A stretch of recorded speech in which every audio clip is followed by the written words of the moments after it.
Today we'll talk about how can you select auto download media on your Truecaller app. We're going to figure out the solution or know how you can do that in your app.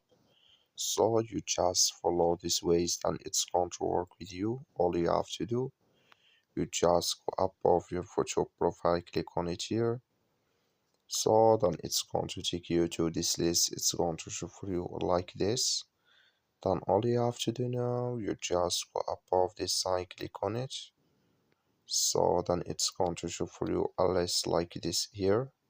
You click here on general.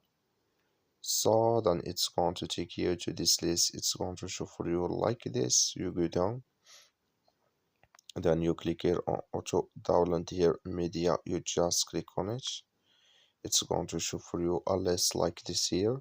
And here can you select here auto download media on your Truecaller app. So that's all you have to do. That's all. I wish you I get it. Thank you for watching. Don't forget to support us by liking and subscribe.